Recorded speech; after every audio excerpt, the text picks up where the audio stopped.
Сәби сүйгім келеді. 5-ші бөлім. Жабулы қазан жабулы болып қала берсін. Бәріне кінәлі дәрігерлер. Бір отбасыны баладан ажыратқан. Тағы да зырғып ай өтті. Жаңыл енді бала асырап алудан бұрын жолдасын тексертпекші болды. Екеуміз бір ем қабылдап көрейікші, соңғы өтінішім болсын. Болмаса асырап аламын, дейді. Оған келіскен Ерлан анализдерін тапсырады. Бірақ анализді алуға барғанда дәрігермен өзі сөйлеседі. Дәрігердің айтуы бойынша бала көтеру мүмкіндігі бар, бірақ 10% ғана деп түсіндіреді. Эко жасатуға болады, деп шығарып салады. Ойлана келе жолдасына өзінің баласын босанғысы келетінін айтып, эко жасатуға көндіреді. Жан-жақтан әке-шешесінен ақша алып, өздерінің жиған тергенін алып, эко орталыққа келеді. Барлық анализдерін қайта алып, эко жасатады.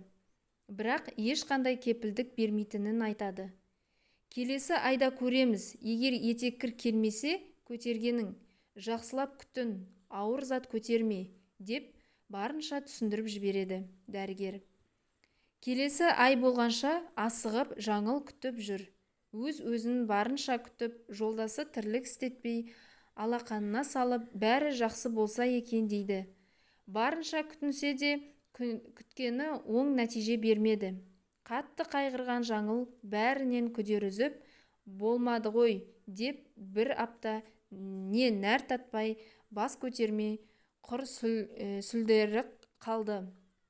Келіннің бұл жатысыны жанына батқан енесі, Жаңылтай, бәрі бір Алланың қолында, саған перзент бермесе де, берсе де разы бол.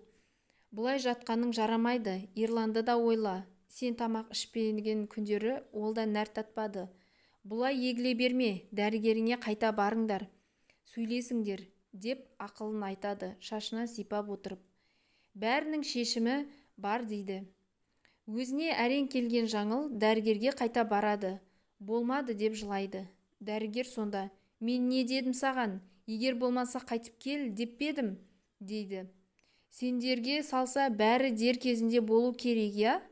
Мен саған 10% ғана салдым ғой, егер осыдан болып кетсе болды, болмаса кел дедім ғой, енді 100% саламын. Жаңыл ол кезде қатты қуанғаны сонша дәрігердің кел деген сөзін естімепті. Міне солай қайта салып, бір айдан кейін сүйінші хабар естиді. Бұл кезде Жаңылдан бақытты адам жоқ еді. Аман есен күтініп, 9 ай дегенде шекесі торсықтай ұлыды болады. Есімін Жалғас деп қояды.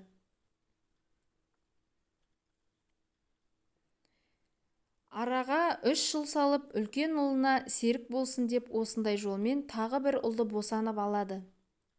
Міне Жаңыл мен Ерланның 5 жыл армандаған арманы орындалып, 2 ұлды болып отыр.